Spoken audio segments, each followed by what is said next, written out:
Yuridullahu bikumul yusra wa la yuridu bikumul usra walitukmilul iddata walitukabbirullaha ala ma hadakum wa la'allakum tashkurun.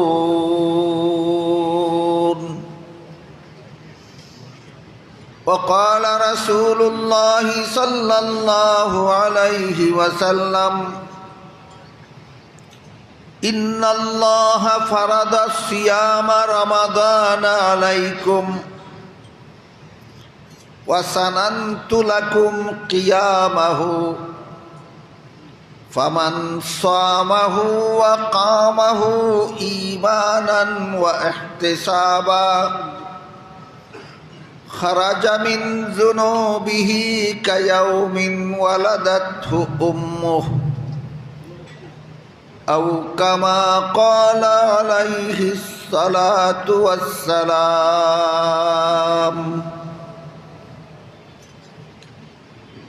हजरत उलामाए किराम मुहतरम हाजिरीन,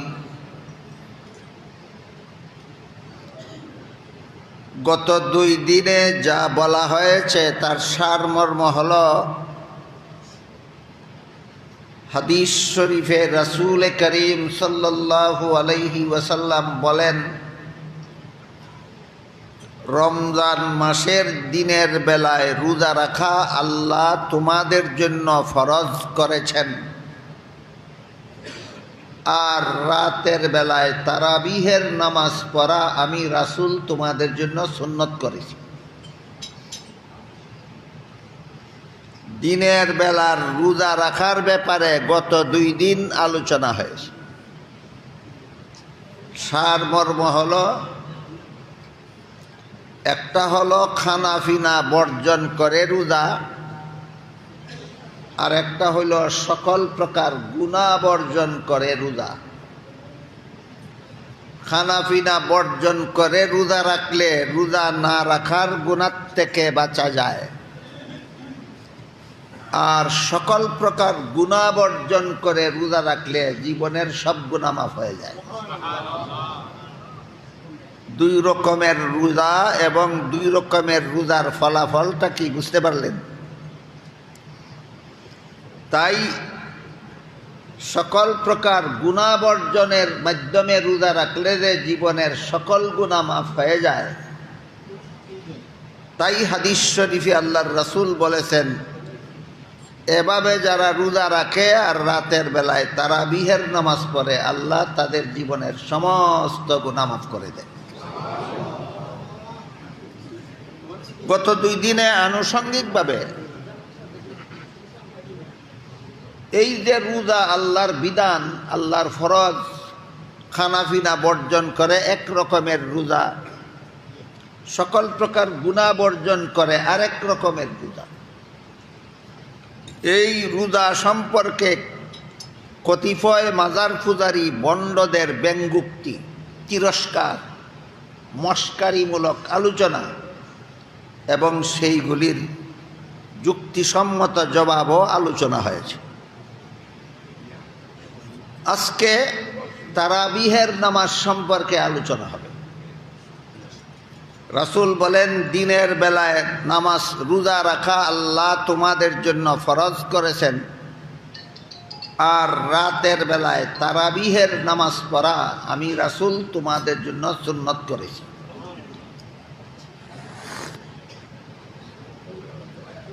চীনের সাহায্য থেকে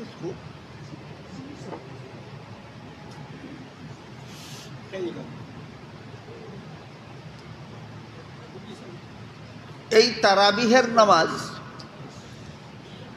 রাসূল পড়েছেন নিজে। খুলাফায়ে রাশিদিন তারাবিহের নামাজ পড়েছেন, সাহাবায়ে কেরাম তারাবিহের নামাজ পড়েছেন। এভাবে বিগত প্রায় ১৫০০ বৎসর যাবৎ তারাবিহের নামাজ পড়া মুসলিম উম্মার মধ্যে চালু হয়ে এসেছে।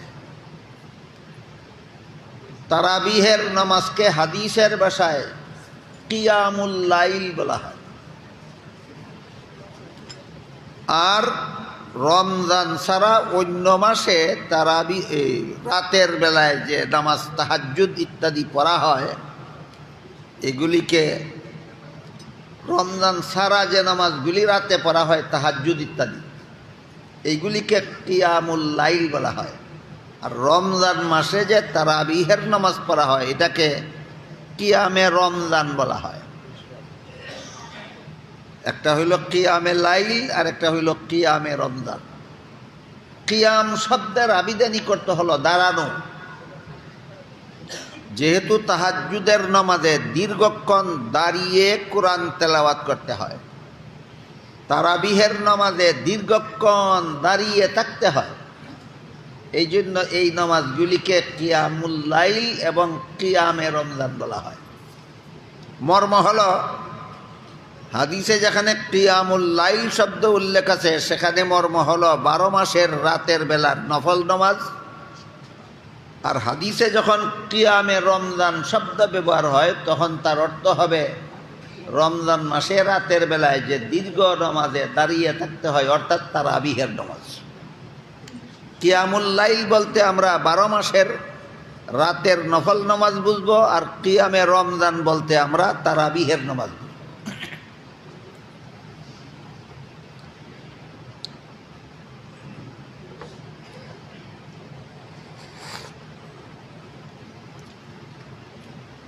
এই রাতের নামাজ, রমজান মাসের রাতের নামাজ অর্থাৎ তারাবিহের নামাজ রাসূল করিম সাল্লাল্লাহু আলাইহি ওয়াসাল্লাম পড়েছেন, 20 রাকাত পড়েছেন, হাদিসে আছে। কিন্তু রাসূল করিম সাল্লাল্লাহু আলাইহি ওয়াসাল্লাম রমজান মাসে তারাবিহের 20 রাকাত নামাজ মাত্র 3 দিন মসজিদে গিয়ে জমাতের সাথে পড়েছেন। 3 দিন পর থেকে এই তারাবিহের নামাজ জমাতে পড়ার জন্য আল্লাহর রসুল আর মসজিদে যাননি।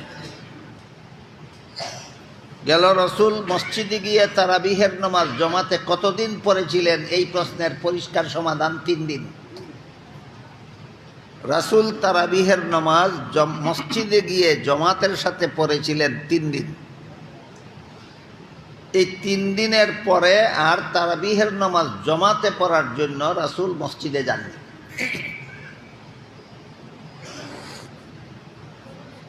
যেহেতু রাসূল আর কখনো মসজিদে তারাবিহের নামাজ জমাতে পড়ার জন্য যাননি, এই জন্য হযরত আবু বকর সিদ্দিক রাদিয়াল্লাহু, রাসূলের ইন্তেকালের পর রাসূলের প্রথম খলিফা হযরত আবু বকর সিদ্দিক রাদিয়াল্লাহু আনহু প্রতিদিন তারাবির নামাজ মসজিদে জমাতের সাথে পড়ার ব্যবস্থা করেননি। কেন করেননি? কারণ রাসূল করেন নাই। যেহেতু রেগুলার তারাবির নামাজ মসজিদে জমাতের সাথে পড়ার ব্যবস্থা রাসূল চালু করেননি, এই জন্য হযরত আবু বকরও এই ব্যবস্থাটা চালু করেননি। আবু বকরের জমানাও রাসূলের জমানার মতোই চলে গেল। হযরত আবু বকর সিদ্দিক রাদিয়াল্লাহু আনহুর ইন্তেকালের পরে যখন হযরত উমর ফারুক রাদিয়াল্লাহু আনহু রাসূলের দ্বিতীয় খলিফা মনোনীত হলেন, তখন তিনি রাসূল কেন রেগুলার তারাবির নামাজ মসজিদে জমাতে পড়ার ব্যবস্থা করেননি তার কারণ হাদিস থেকে উদ্ঘাটন করেছেন। এইরকম উদ্ঘাটনটাকেই ইসলামের পরিভাষায় ইজতেহাদ বলা হয়। হাদিস থেকে উমর এটার কারণ উদ্ঘাটন করেছেন, রাসূল কেন রেগুলার তারাবির নামাজ মসজিদে জমাতে পড়লেন না। সেই হাদিসটা হলো, রাসূল বলেন, আমি একদিন তারাবির নামাজ মসজিদে গিয়ে তোমাদের নিয়ে জমাতে পড়লাম, দেখলাম তোমরা আগ্রহের সাথে জমাতে অংশগ্রহণ করেছে। দ্বিতীয় দিন আবার গেলাম, দেখলাম তোমরা আরো বেশি আগ্রহী। তৃতীয় দিন আবার গেলাম, দেখলাম তোমরা তারাবির নামাজ জমাতে পড়ার জন্য এত বেশি আগ্রহী যে এই সমস্ত আগ্রহীদের মসজিদে স্থান সংকলন হয় না, এত বেশি আগ্রহী মুসল্লি। রাসূলের সাথে তারাবি জমাতে পড়ার জন্য মসজিদে অংশগ্রহণ করেছে। তাই রাসূল বলেন, তোমাদের এত বেশি আগ্রহ দেখে আমার মনে একটা আশঙ্কা সৃষ্টি হলো যে তোমরা যেহেতু এতই আগ্রহী তারাবির নামাজ জমাতে পড়ার জন্য, কাজেই তোমাদের আগ্রহের প্রতি লক্ষ্য করে আল্লাহ যদি তারাবির নামাজ রেগুলার জমাতের সাথে পড়া ওয়াজিব করে দেন, তাহলে পরবর্তীতে কেউ যদি কোনোদিন তারাবির জমাতে শরীক হতে না পারে তাহলে সে গুনাহগার হয়ে যাবে। এই জন্য আমি রেগুলার তারাবির নামাজ জমাতে পড়ার ব্যবস্থা করি। আল্লাহ যদি ওয়াজিব করে দেন, এরপরে যদি তোমাদের কারো লঙ্ঘন হয় গুনাহগার হয়ে যাবে। আর আমি নিজে যদি রেগুলার পড়ি না, আল্লাহ ওয়াজিবও করবেন না, আর অগত্যা কোনোদিন তোমরা জমাতে শরীক হতে না পারলে গুনাহগারও হবে না। কাজে আমার উম্মতকে গুনাহ থেকে বাঁচাবার জন্য আমি ব্যবস্থাটা করি নাই।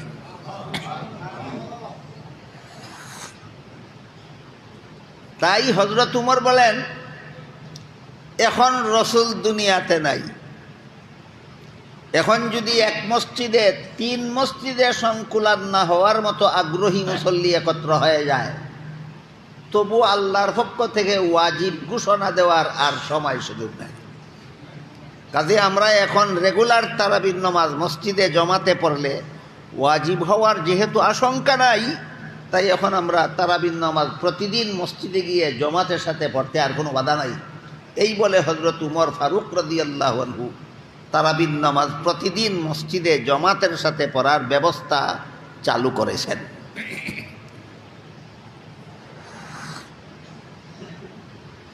এক হাদিসে রাসূল করিম সাল্লাল্লাহু আলাইহি ওয়াসাল্লাম বলেন, আলাইকুম বিসুন্নতি ওয়া সুন্নাতিল খুলাফাইর রাশিদিন আল মাহদিয়্যিন। এর অর্থ হলো, রাসূল বলেন, হে আমার উম্মত মুসলমানেরা, তোমাদের জন্য আমার সুন্নত পালন করা যেমন বাধ্যতামূলক, তেমনিভাবে আমার খুলাফায়ে রাশিদিনের সুন্নত পালন করাও বাধ্যতামূলক। যে সুন্নত রাসূল চালু করে গেছেন সেই সুন্নত পালন করতে উম্মত যেভাবে বাধ্য, রাসূল বলে গেছেন আমার খুলাফায়ে রাশিদিন যদি কোনো সুন্নত চালু করেন সেই সুন্নত পালন করতেও আমার উম্মত বাধ্য। এর উদাহরণ, শুক্রবারে জুমার নামাজের খুতবার আগে যে আজান দেওয়া হয়, এই আজানের ব্যবস্থাটা আল্লাহর রাসূল চালু করে গেছিলেন, যা রাসূলের সুন্নত। পরবর্তীকালে হযরত উসমান রাদিয়াল্লাহু আনহু মিনারায় যে আরেকটা আজান দেওয়া হয়, সেই আজানের পদ্ধতি হযরত উসমান চালু করেছিলেন। কাজেই মিনারার আজানটা হলো উসমানের চালু করা সুন্নত, আর খুতবার আগের আজানটা হলো রাসূলের চালু করা সুন্নত। এবার বলেন আপনারা কোন সুন্নত মানেন, কোন সুন্নত মানেন না? এই কথাটাই হাদিস শরীফে রাসূল বলেছেন যে আমার সুন্নত পালন করতে তোমরা যেভাবে বাধ্য, আমার খুলাফায়ে রাশিদিনের সুন্নত পালন করতে তোমরা সেভাবে বাধ্য। এবার বলতে পারেন খুলাফায়ে রাশিদিনের প্রসিদ্ধ কজন? 4 জন। হযরত আবু বকর সিদ্দিক রাদিয়াল্লাহু আনহু, হযরত উমর ফারুক রাদিয়াল্লাহু আনহু, হযরত উসমান রাদিয়াল্লাহু আনহু, হযরত আলী রাদিয়াল্লাহু। জুমার দিনে মিনারার আজানের সুন্নত যেমনভাবে উসমান চালু করেছেন, রাসূল বলেছেন আমরা পালন করতে বাধ্য, এই জন্য সারা দুনিয়ার সমস্ত মুসলমান এই উসমানের চালু করা সুন্নত আমরা পালন করে থাকি। ঠিক তেমনিভাবে তারাবির নামাজ প্রতিদিন মসজিদে জমাতের সাথে পড়ার সুন্নত হযরত উমর চালু করেছেন, এইটাও পালন করতে আমরা বাধ্য। এই জন্য সারা দুনিয়ার সমস্ত মুসলমান রমজান মাসে প্রতি রাত্রে তারাবির নামাজ মসজিদে জমাতের সাথে পড়ে। বুঝে থাকলে বলুন তো, এইটা কার চালু করা সুন্নত? হযরত উমর, হযরত উমরের চালু করা সুন্নত।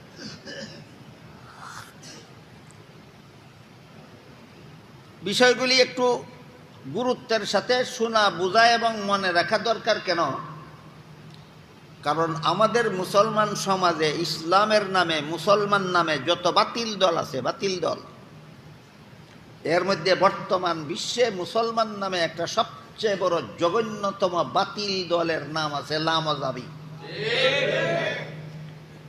এই লামাযহাবীরা বলে তারাবির নামাজ 20 রাকাত পড়া বিদআত। অথচ হযরত উমর যে তারাবির নামাজ প্রতিদিন মসজিদে জমাতে পড়ার ব্যবস্থা করেছিলেন, ওই প্রত্যেক দিন ওই হযরত উমরের তত্ত্বাবধানে তারাবির নামাজ 20 রাকাত পড়া হতো। উমর যে প্রতি রাত্রে তারাবির নামাজ মসজিদে জমাতের সাথে পড়ার ব্যবস্থা করেছিলেন, সেই জমাতে তারাবির নামাজ কত রাকাত পড়া হইতো? 20 রাকাত পড়া। তাহলে 20 রাকাত পড়া যদি বিদআত হয়, তো বিদআতটা হযরত উমরে চালু করেছেন। আপনারা একজন মুসলমান হিসাবে বিশ্বাস করতে পারেন রাসূলের বিশিষ্ট খলিফা একটা বিদআত চালু করে গেছেন? রাসূল বলে গেছেন আমার খুলাফায়ে রাশিদিন বিদআত চালু করবেন না সুন্নাত চালু করবেন? খুলাফায়ে রাশিদিনের চালু করা পদ্ধতিগুলি বিদআত নয়, রাসূল পরিষ্কার ভাষায় সুন্নত বলে গেছেন। উসমান যে সুন্নত, যে ব্যবস্থা, আরেকটা আজানের যে ব্যবস্থা চালু করে গেছেন, রাসূল অগ্রিম বলে গেছেন এটা আমার খুলাফায়ে রাশিদিনের সুন্নত। হযরত উমর ফারুক রাদিয়াল্লাহু আনহু 20 রাকাত তারাবিহের নামাজ মসজিদে জমাতের সাথে পড়ার যে ব্যবস্থা চালু করেছেন, রাসূল অগ্রিম বলে গেছেন এটা আমার খুলাফায়ে রাশিদিনের সুন্নত। সুন্নতকে বিদআত বলা আর বিদআতকে সুন্নত বলা, লামাযহাবীদের যত কুস্বভাব আছে এর মধ্যে একটা জঘন্যতম কুস্বভাব। সুন্নতকে বিদআত বলা লামাযহাবীদের একটা জঘন্যতম কুস্বভাব, আর বিদআতকে সুন্নত বলা এটাও লামাযহাবীদের একটা জঘন্যতম কুস্বভাব। এজন্য তারাবির নামাজ 20 রাকাত কিভাবে প্রমাণিত হলো এটা একটু আমাদের আলোচনার মাধ্যমে বোঝা দরকার। তারাবির নামাজ কত রাকাত এবং কিভাবে চালু হইল, এই ব্যাপারে যে হাদিসে আছে আল্লাহ রসুল 3 দিন মসজিদে গিয়া তারাবির নামাজ জমাতে পড়েছিলেন, সেই হাদিসে রাসূল তারাবির নামাজ কত রাকাত পড়েছিলেন রাকাতের সংখ্যা উল্লেখ নাই। একটু আগে যে বললাম যে রাসূল 3 রাত্রে তারাবির নামাজ মসজিদে গিয়া জমাতে পড়েছেন, এটা হাদিসে উল্লেখ আছে, কিন্তু এই হাদিসে উল্লেখ নাই রাসূল কত রাকাত পড়েছিলেন তারাবি। অন্য একটা হাদিসে উল্লেখ আছে, যেই হাদিসটা পৃথিবী বিখ্যাত হাদিসের কিতাব মুসান্নাফে ইবনে আবি শাইবা নামক হাদিসের কিতাবে উল্লেখ আছে। রাসূল করিম সাল্লাল্লাহু আলাইহি ওয়াসাল্লাম রমজান মাসে ওই যে রাতের নামাজ কিয়ামুল লাইল, কিয়ামে রমজান, রমজান মাসে আল্লাহ রসুল এশা এবং ফজরের মধ্যবর্তী সময়ে যে নামাজগুলি পড়তেন, এই নামাজগুলি বিতির সহ 23 রাকাত পড়তেন। রমজান মাসে রাতের নামাজগুলি আল্লাহ রসুল বিতির সহ 23 রাকাত। এবার বলুন, রাসূলের পড়া 23 রাকাত থেকে বিতিরের 3 রাকাত আলাদা করলে কত রাকাত থাকে? এই 20 রাকাত হইল তারাবি। মুসান্নাফে ইবনে আবি শাইবা নামক হাদিসের কিতাবে উল্লেখ আছে রাসূল তারাবি পড়তেন 20 রাকাত, বিতির পড়তেন 3 রাকাত। তারাবি পড়তেন 20 রাকাত, বিতির পড়তেন 3 রাকাত।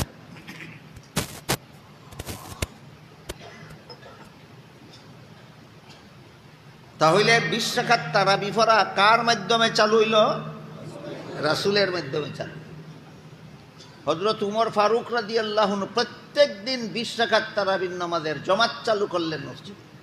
রাসূল থেকে চালু হইল, খুলাফায়ে রাশিদিন আরো ব্যাপকভাবে চালু করলেন। সমস্ত সাহাবাগণ এই তারাবির নামাজ 20 রাকাতের জমাতে অংশগ্রহণ করেছেন। রাসূল চালু করেছেন, খুলাফায়ে রাশিদিন প্রসার করেছেন, সাহাবায়ে কেরাম অংশগ্রহণ করেছেন। সাহাবায়ে কেরামের পরে তাবেঈন এই 20 রাকাত তারাবির নামাজ সারা যে যেখানে আছেন তারা সেখানেই তারাবির নামাজ 20 রাকাত করেছেন। তাবেঈনের যারা যেখানেই ছিলেন তারা তারাবির নামাজ 20 রাকাত করেছেন। অন্যান্য মুমিন মুসলমান পরবর্তীতে সারা দুনিয়ার সমস্ত মুসলমানেরা যেহেতু রাসূল পড়েছেন 20 রাকাত, খুলাফায়ে রাশিদিন পড়েছেন 20 রাকাত, সাহাবায়ে কেরাম পড়েছেন 20 রাকাত, তাবেঈন পড়েছেন 20 রাকাত, তাবে তাবেঈন পড়েছেন 20 রাকাত। এই জন্য দুনিয়ার যেখানে যত মুসলমান আছে বিগত 1300 বছর পর্যন্ত সারা দুনিয়ার সমস্ত মুসলমান তারাবির নামাজ 20 রাকাত পড়েছে। তারাবির নামাজ 20 রাকাত পড়া এটা বিশ্ব মুসলিম উম্মার আমল। রাসূল থেকে সংগ্রহ করা হয়েছে, খুলাফায়ে রাশিদিন থেকে সংগ্রহ করা হয়েছে, সাহাবায়ে কেরাম থেকে সংগ্রহ করা হয়েছে। 1300 বছর পর্যন্ত সারা দুনিয়ার সমস্ত মুসলমান তারাবির নামাজ 20 রাকাত পড়েছে। এরপর 1285 হিজরি সনে, এই 1285 হিজরি সনের পূর্ব পর্যন্ত সারা দুনিয়ার সমস্ত মুসলমান তারাবি পড়ে 20 রাকাত। 1285 হিজরি সনে ভারতের একটা কট্টর চরমপন্থী লামজহাবি নেতা, এই চরমপন্থী লামজহাবি নেতার নাম ইতিহাসের পাতায় পাওয়া যায় মুহাম্মদ হুসাইন বাটালবি। 1285 হিজরি সনে লামজহাবিদের চরমপন্থী নেতা মুহাম্মদ হুসাইন বাটালবি হঠাৎ করে একটা ফতোয়াবাজি প্রচার করতে থাকলো, তারাবির নামাজ 20 রাকাত পড়া বিদআত, তারাবির নামাজ 8 রাকাত পড়া সুন্নাত। তাহলে রসুলও বিদআত করলেন, খুলাফায়ে রাশিদিনও বিদআত করলেন, সাহাবায়ে কেরামও বিদআত করলেন, তাবেঈনও বিদআত করলেন, তাবে তাবেঈনও বিদআত করলেন। 1300 বছরের সমস্ত মুসলমানে বিদআত করলো। চাপাবাজিরও একটা শেষ সীমানা থাকা দরকার, ইত্রামিয়ার শয়তানিরও একটা শেষ সীমানা থাকা দরকার।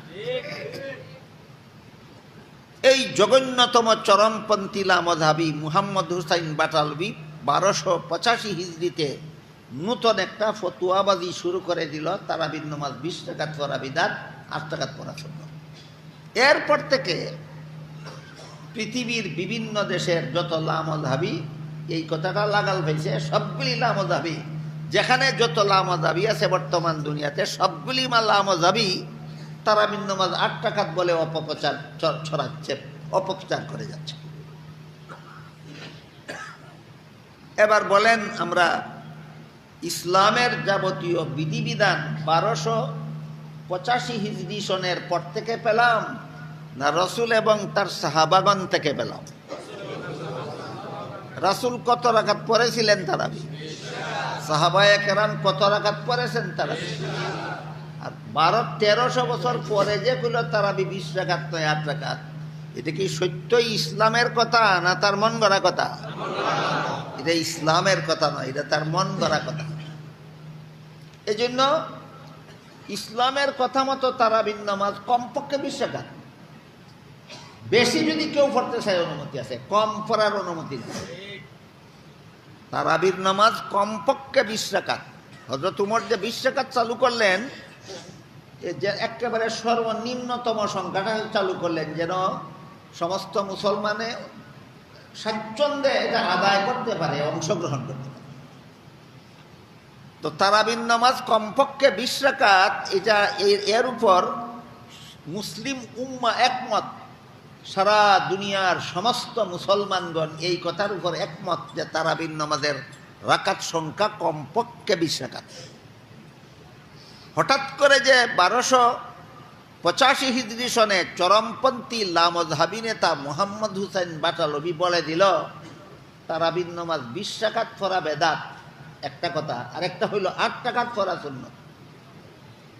এই যে বলল তারাবির নামাজ 20 রাকাত পড়া বেদাত, এই কথাটা মেনে নিলে রাসূল, খুলাফায়ে রাশিদিন, সাহাবায়ে কেরাম, তাবেঈন, তাবে তাবেঈন সহ 1300 বছরের সমস্ত মুসলমানদেরকে বেদাতি গণ্য করতে হয়। এটাই একথার জ্বলন্ত প্রমাণ যে এরা দলটাও বাতিল, এদের কাজও বাতিল, এদের কথাবার্তাও বাতিল। লামজাবিদের দলটাও বাতিল, এদের কার্যকলাপও বাতিল, এদের কথাবার্তাও বাতিল। আরেকটা কথা যে বলল তারাবির নামাজ 8 রাকাত পড়া সুন্নত, এই কথাটা আজকাল অনেকে ধরে রাখছে। অনেক লামাযহাবী অশিক্ষিতরাও 8 রাকাত তারাবির নামাজ পড়া সুন্নত এই ভ্রান্ত মতবাদটা ধরে রাখছে। এরা কোরআন হাদিস যে কিতাবের রিডিং পড়তে জানোস না, এটা রেফারেন্স কেন, ইত্রামি করস কেন? এই কথা বললে তখন বলে আমি বাংলা বুখারীতে পাইছি। এবার আপনারাই যে হাদিসটাকে এরা দলিল হিসাবে ব্যবহার করে, এই হাদিসটা হলো বুখারী শরীফের এক হাদিসে উল্লেখ আছে আল্লাহ রসুল, এই যে আগে বলছিলাম রাতের নামাজ, এশার পরে আর ফজরের আগে রসুল যে নামাজগুলি পড়তেন এইগুলিকেই হাদিসের ভাষায় রাতের নামাজ, সলাতুল লাইল বলা হয়, কিয়ামুল লাইল বলা হয়। বুখারী শরীফের হাদিসটা হইল রসুল রাতের নামাজ বিতির সহ 11 রাকাত পড়তেন।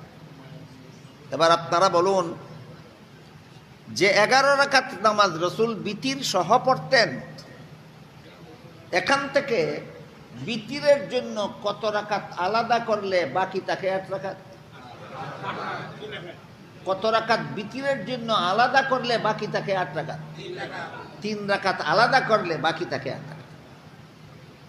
তাহলে এই হাদিসের দ্বারা তারাবি 8 রাকাত প্রমাণ হয় কিনা সেই আলোচনা আমরা একটু পরে করব। এর আগে আরেকটা কথার দিকে আপনাদের দৃষ্টি আকর্ষণ করতে চাই, সেটা হলো বাংলায় একটা কথা আছে, খেচু করতে গিয়ে সাপ বের হয়ে গেল। আমরা সিলেটি ভাষায় কয় জির কুত্তে গিয়া হাফ বার হয়ে গেল। এটা কিরকম? এটা হলো যারা বলে তারাবি 8 রাকাত, এরা কয় বিতির 1 রাকাত। যে সমস্ত লামাযহাবীরা বলে তারাবি 8 রাকাত, এরা বলে বিতির 1 রাকাত। এখন তোমরা তারাবি 8 রাকাত কিনা আমরা পরে দেখবো, তোমাদের দাবি তো বিতির 1 রাকাত। রাসূল যে 11 রাকাত পড়তেন, এই 11 রাকাত থেকে তারাবির জন্য 8 রাকাত আলাদা করলে বিতিরের ভাগে 1 রাকাত থাকে না 3 রাকাত থাকে? তুই কস তারাবি বিতির 1 রাকাত, তোর দলিলে কয় বিতির 3 রাকাত। কথাটা বুঝলেন কিনা দেখেন। এই বানরেরা দাবি করে বিতির 1 রাকাত, আর যে হাদিস যার দলিল দেয় হাদিসে কয় বিতির 3 রাকাত। তাহলে বুঝে থাকলে এবার বলুন, সহিহ বুখারী শরীফের হাদিসের দ্বারা বিতির 1 রাকাত সাব্যস্ত হইল না বিতির 3 রাকাত সাব্যস্ত হইল? কাজে এখানেও তারা ভ্রান্ত মতবাদী।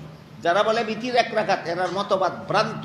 সহিহ বুখারী শরীফের হাদিসের দ্বারা সুস্পষ্টভাবে প্রমাণিত বিতির 1 রাকাত নয়, বিতির 3 রাকাত। রাসূলের সেই 11 রাকাত থেকে বিতিরের জন্য 3 রাকাত আলাদা করলে বাকি থাকে 8 রাকাত। যে হাদিসে কথাটা উল্লেখ আছে, এই হাদিসেই উল্লেখ আছে এই 8 রাকাত নামাজ আল্লাহর রাসূল শুধু রমজানে নয় 12 মাসই পড়তেন। 8 রাকাত নামাজ রাসূল 12 মাসেই পড়তেন। এবার বলেন, এই 8 রাকাত নামাজ রাসূল কোন মাসে পড়তেন? এবার আপনারাই বলুন, যে 8 রাকাত নামাজ রাসূল 12 মাস পড়তেন, এটা কি তারাবি না তাহাজ্জুদ? তাহলে বান্দরে কোন হাদিস দিয়া কিসের দলিল দিল? বলেন, বান্দরে কোন হাদিস দিয়া কিসের দলিল দিল? প্রমাণিত নয়। হাদিসের দ্বারা প্রমাণিত তারাবি 20 রাকাত। তারাবির নামাজ 20 রাকাত পড়া সুন্নত। 8 রাকাতের কথা যে হাদিসে আছে, এটা তারাবির হাদিস না, এটা তাহাজ্জুদের হাদিস। তাইলে যারা বলে তারাবি 8 রাকাত সুন্নত, তারাবি 8 রাকাত, 8 তারাবির রাকাত সংখ্যা 8 যারা বলে, এরা হক না বাতিল? বাতিল। এখন আমার 2-4 দিন, কিছুদিনের মধ্যে দেখা যাচ্ছে মিডিয়াতে আরেক দল মধ্যপন্থীর আবির্ভাব হয়েছে। এরা অল্প দিনের মধ্যে জিরুর থেকে হিরু হয়ে গেছে। বাংলাদেশে কয়েকটা নূতন অচেনা মুখ, বাংলাদেশে কয়েকটা নূতন নবীন কয়েকটা অচেনা মুখ জিরুর থেকে হিরু হয়ে গেছে। ইলেকট্রনিক্স মিডিয়াতে তাকাইলেই এদের মুখ দেখা যায়।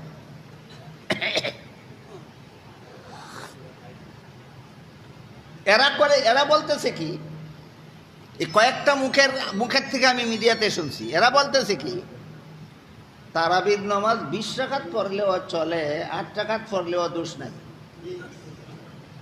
20 রাকাত পড়লেও চলে, 8 রাকাত পড়লেও দোষ নাই।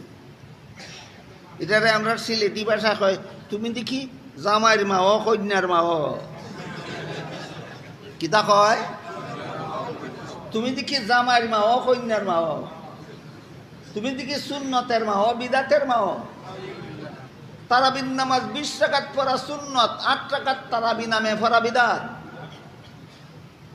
8 রাকাত তারাবির নামে 8 রাকাত পড়া কাজী যে বলে 20 রাকাত পড়লেও চলে 8 রাকাত পড়লেও চলে সে এই কথাই বুঝাইতে চায় যে উম্মতের সুন্নত আমল করলেও চলে বিদাত আমল করলেও চলে এটা কার মা এটা জামার মা ও কন্যার মা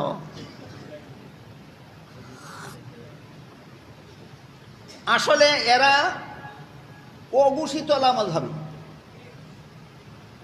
যে কয়েকটা নূতন মুখ বর্তমান বাংলাদেশের মিডিয়াতে ইলেকট্রনিক্স মিডিয়াতে যে কয়েকটা নূতন মুখ দেখতে পাওয়া যায় এরা নিজেদের আসল পরিচয় সমাজে গোপন রেখে আগে সমাজ ও নিজেদেরকে ভাইরাল করতে চায়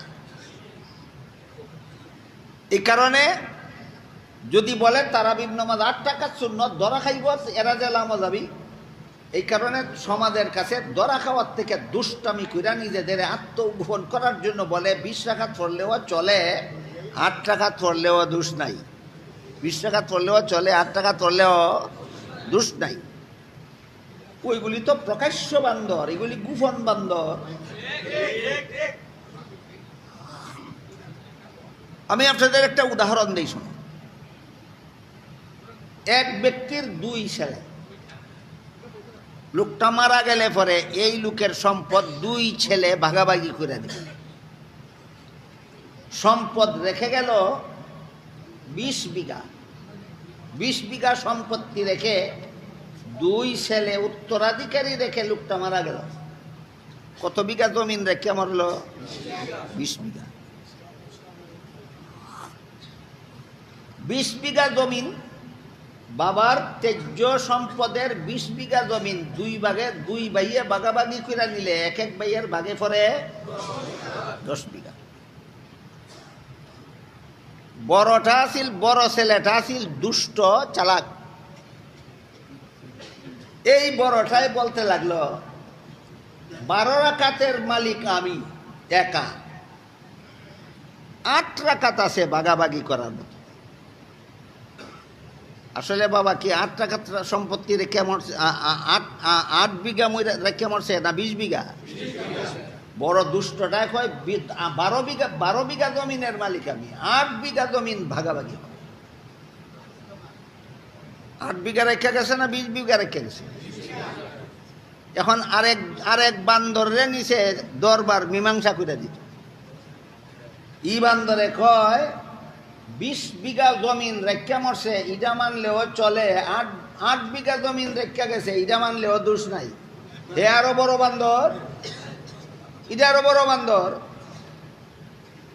বলেন এমন ক্ষেত্রে আপনাদের কাউকে যদি বিচারের জন্য নেওয়া হয় আপনি বলবেন যে 20 বিঘা জমিন 2 ভাইয়ের মধ্যে বন্টন করে দিলেও কোনো দোষ নাই 8 বিঘা জমিন বন্টন করে দিয়া 12 বিঘা একাতারে দিয়া দিলেও কোনো দোষ নাই এমন মুরব্বিয়াতা করবেন কেউ এটা মুরব্বিয়াতা না বান্দাবি এমন কিছু বান্দরেরও আবির্ভাব হয়েছে বর্তমান বাংলাদেশে 20 রাকাত পড়লেও দোষ নাই 8 রাকাত পড়লেও দোষ নাই বান্দর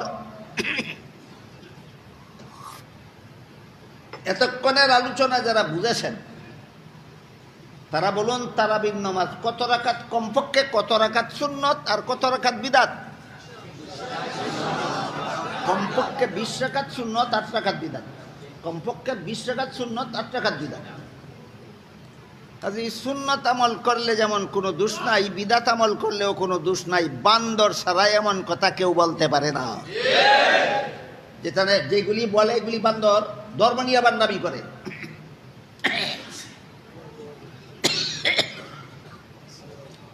গেল তারাবির রাকাত সংখ্যার ব্যাপার যেখান থেকে তারাবির রাকাত সংখ্যার আলোচনা শুরু হয়েছে সেটা হলো মুসান্নাফে ইবনে আবি শাইবা নামক হাদিসের কিতাবে উল্লেখ আছে আল্লাহর রাসূল রমজান মাসে বিতির সহ 23 রাকাত পড়তেন কাজেই এই 23 রাকাত থেকে বিতিরের জন্য 3 রাকাত আলাদা করলে তাকে 20 রাকাত এই হাদিসটা সরাসরি এই সমস্ত বান্দরেরার বিরুদ্ধে যায়, লামাযাবি বানরদের বিরুদ্ধে যায়।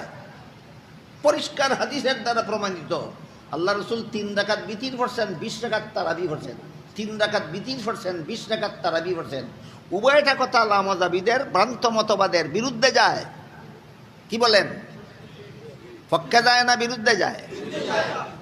এদের আর একটা বদ অভ্যাস আছে, যখন ওই দেখে হাদিস এদের বিরুদ্ধে যায় তখন ওই জটপট বলে ফেলে হাদিসটা জয়ীফ মানি না। এটা এদের আর একটা বদ খাসলত, একটা বদ অভ্যাস, হাদিসটা জয়ীফ মানি না। এই ব্যাপারে আমার কিছু কথা আছে। আপনারা এখানে যারা আলেম সারা যারা বসা আছেন, আপনারা বলতে পারবেন না, একটু সময় নীরব থাকুন।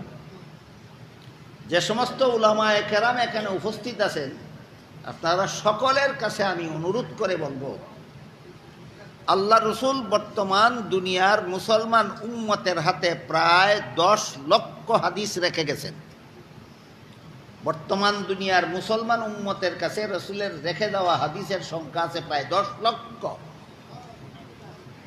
এর মধ্যে কোনো একটা হাদিসে কি আল্লাহর রাসূল বলেছেন যে আমার এই হাদিসটা সহি আর ওই হাদিসটা জয়ীফ? তাহলে হাদিস সহি আর হাদিস জয়ীফ এটা তো তোমাদের কথা, রসুলের কথা নয়। তোমরা না বলে রসুলের কথা ছাড়া অন্য কারো কথা মানো না। এই বান্দর এখন মানলে কেন? বুঝেন নাই ব্যাপারটা? এদের দাবি হইল আমরা রসুলের কথা মানি, রসুলের পরবর্তী কোনো মানুষের কথা মানি না। এই 10 লক্ষ হাদিসকে নাসিরউদ্দিন আলবানী নামের একটা লোক, হাদিস নিয়ে দুনিয়াতে তামাশা যদি কেউ সবচেয়ে বেশি করে থাকে, নবীর হাদিস নিয়ে যদি কেউ বেশি তামাশা করে থাকে, এই নাসিরউদ্দিন আলবানী নবীর হাদিসগুলি নিয়ে তামাশা করছে। নবীর সমস্ত হাদিসকে 2 ভাগে বিভক্ত করেছে। এক প্রকার হাদিসকে বলে দিয়েছে এই সবগুলি হাদিস জয়ীফ, আর এক প্রকার হাদিসকে বলে দিয়েছে সবগুলি হাদিস সহিহ। এবার আমি আপনাদের জিজ্ঞাসা করতে চাই, রাসূলের সমস্ত হাদিসকে 2 ভাগ করে, এক প্রকার হাদিসকে জয়ীফ আর এক প্রকার হাদিসকে সহিহ রাসূল বলেছেন না নাসিরউদ্দিন আলবানী বলেছেন? তাহলে এবার বলো, ইমাম আবু হানিফা বলেছেন এই কথা বললে যদি আবু হানিফাকে নবী মানা হয়, তা নাসিরউদ্দিন আলবানী বলেছে এই হাদিস সহিহ হাদিস জয়ীফ, এটা মানলে নাসিরউদ্দিন আলবানীরে নবী মানা হয় না? তোরা না বললে নবীর কথা মানস, আবু হানিফার কথা মানস না, তো নাসিরউদ্দিন আলবানীর কথা কেমনে মানলে এখন? আবার বলুন, নবী জীবনে কোনোদিন বলেছেন আমার এই হাদিসটা সহিহ? নবী জীবনে কোনোদিন বলেছেন আমার এই হাদিসটা জয়ীফ? হাদিস সহিহ আর জয়ীফ এই শব্দগুলি হাদিসের বেলায় আল্লাহর রসুল ব্যবহার করেননি, ব্যবহার করছে পরবর্তী লোকেরা, ব্যবহার করছে পরবর্তী লোকেরা। তোমরা তো পরবর্তী লোকের কথা মানোই না। এখন আছে মানলা কেন? যে হাদিসে উল্লেখ আছে আল্লাহ রসুল বিতির 3 রাকাত আর তারাবি 20 রাকাত পড়ছেন, এই হাদিসটা জয়ীফ রসুলে বলছেন না নাসিরউদ্দিন আলবানী? এখন নাসিরউদ্দিন আলবানী তোমার নবী ইয়া থাকলে না মানো, আমার নবী এই হাদিসটাকে জয়ীফ বলে নাই, আমি মানি। 1 নম্বর কথা। 2 নম্বর কথা হইল, জয়ীফ শব্দের বাংলা অর্থ হইল দুর্বল। জয়ীফ শব্দের বাংলা অর্থ হইল দুর্বল। তাহলে হাদিসটা জয়ীফ অর্থ নবীর কথাটা দুর্বল, নবীর কাজটা দুর্বল। এবার আপনারা বলুন, আপনাদের নবী জীবনে দুর্বল কথা কটা বলেছিলেন? আপনাদের নবী জীবনে দুর্বল কাজ কটা করেছিলেন? তাহলে হাদিসটা দুর্বল বলে বেটা তুই নিজেই কি গুড়ার ডিম বুঝস আর সমাজেই কি গুড়ার ডিম বুঝাতে চাস? হাদিস আবার দুর্বল হয় কেমনে? হাদিস তো হাদিস, এটা দুর্বল কেমনে হয়? 3 নম্বর কথা হল, তোমার বাবা যদি বুড়া হইতে হইতে দুর্বল হইয়া যায়, সুজা হইয়া হাঁটতে পারে না, লাঠি বোট দিয়া নইয়া নইয়া হাঁটে যদি তোমার বাপ, এটা শক্তিশালী না দুর্বল? কইয়া যায় এটারে বাপ মানবে নি? বাপ দুর্বল হইলে বাপ তাকে নি? কিছু কম বাপ তাকে, 16 আনাই বাপ তাকে। বাপ যেমন ভাবে দুর্বল হইতে হইতে নইয়া গেলে ও বাপ তাকে 16 আনাই, ঠিক তেমনি ভাবে তুই নবীর হাদিসে দুর্বল দুর্বল জপতে থাকলে ওইটা নবীর হাদিস হয়ে থাকে। আর যদি বলো যে না দুর্বল হইয়া গেলে বাপ রে, আর বাপ ডাহন যেত না, দুলাভাই এখনো শক্তিশালী আছে, ওইটারে বাপরে খেলাই। একটা লামদাবির বাপ হইয়া গেছে গা দুর্বল, আর হ্যাঁ দুলাভাই রয়েছে শক্তিশালী। তখন কোনটারে বাপ মানব? দুলাভাইরে বাপ মানতে যদি মানে না চাইতে দুর্বলটারে তুই বাপ মান তুইব। তুই হাদিসটারে দুর্বল কইলিও দুনিয়ার মুসলমান ইটারে রসুলের হাদিস হইবা না। হাদিস নিয়ে কি পরিমাণ ইত্রামি আর বান্দামি এই ভ্রান্ত দলেরা শুরু করেছে চিন্তা করে দেখলাম। 4 নম্বর কথাটা বোঝার জন্য একটু উলামায়ে কেরামের মনোযোগী হওয়া দরকার। কিছু হাদিসের বর্ণনাকারী যোগ্যতার মধ্যে দুর্বলতা আছে, যোগ্যতা দুর্বল। এই ধরনের দুর্বল যোগ্যতা সম্পন্ন বর্ণনাকারীদের বর্ণিত হাদিসকে ইলমে হাদিসের পরিভাষায় জয়ীফ হাদিস বলা হয়।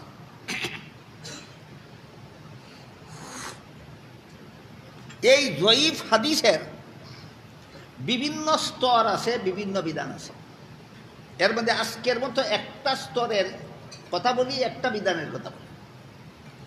একটা হাদিস রসুল থেকে একজন সাহাবী বর্ণনা করলেন, সাহাবীর থেকে একজন তাবিঈ বর্ণনা করলেন, তাবিঈর থেকে একজন তাবে তাবিঈ বর্ণনা করলেন, তাবে তাবিঈর থেকে আরেকজন ছাত্র বর্ণনা করলেন, ওই ছাত্র থেকে তার ছাত্র, তার ছাত্র থেকে তার ছাত্র। এইভাবে বর্ণনা সূত্রেই নবীর হাদিসগুলি সর্বযুগের উম্মতের হাতে পৌঁছে। বুঝে থাকতে বলেন নবীর হাদিসগুলি সর্বযুগের উম্মতের হাতে পৌঁছে একদল বর্ণনাকারীদের মাধ্যমে, একদল সর্বযুগের একদল বর্ণনাকারীদের মাধ্যমে।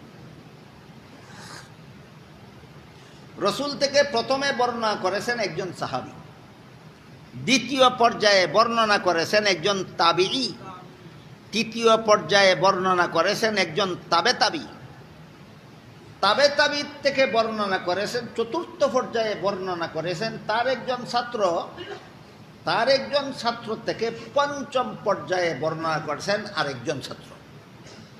5 নম্বর বর্ণনাকারীর হাদিস বর্ণনার যোগ্যতায় দুর্বলতা আছে।